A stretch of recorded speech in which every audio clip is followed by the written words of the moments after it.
தக்காளி ரசம் எப்படி செய்கிறதுன்னு பார்க்கலாங்க. ஒரு கடாயில் 1/4 ஸ்பூன் வெந்தயம், 1 கொத்து கருவேப்பிலை, 1 வரமிளகாய் போட்டு லைட்டாக வறுத்துக்குவோம்.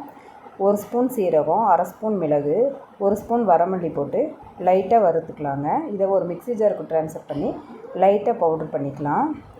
கட் பண்ணி வச்சுருக்கிற 2 தக்காளியும் இது கூட சேர்த்து லைட்டாக அரைச்சி எடுத்து ஒரு பவுலுக்கு ட்ரான்ஸ்ஃபர் பண்ணிக்கலாம். 7-8 பல் பூண்டை ஒரு இடிக்கல்ல போட்டு நல்லா தட்டி எடுத்து வச்சுக்கலாங்க. ஒரு கடாயில் 1 ஸ்பூன் எண்ணெய் ஊற்றி காஞ்ச உடனே கடுகு, 1 கொத்து கருவேப்பிலை, 1 வரமிளகாய், தட்டி வச்சுருக்கிற பூண்டு, 1 பிஞ்ச் பெருங்காயம் போட்டு நல்லா எண்ணெயிலே வதக்கிக்கலாங்க. அரைச்சி வச்சுருக்கிற விழுதையும் இது கூட சேர்த்துக்குவோம். ஒரு நெல்லிக்காய் சைஸ் புளி கரைச்சி வச்சுருக்கேங்க, அதையும் இது கூட ஆட் பண்ணிக்கலாம். தேவையான அளவு தண்ணி ஆட் பண்ணிக்கலாம். ஒரு 1/2 ஸ்பூன் மஞ்சள்தூள், தேவையான அளவு உப்பு போட்டு நல்லா கலந்து விட்டுக்கலாங்க. ரசம் நல்லா கொதிச்சிடக்கூடாது. நுரக்கட்டி ஒரு கொதி வரும்போதே மல்லித்தழை போட்டு இறக்கிடலாம்.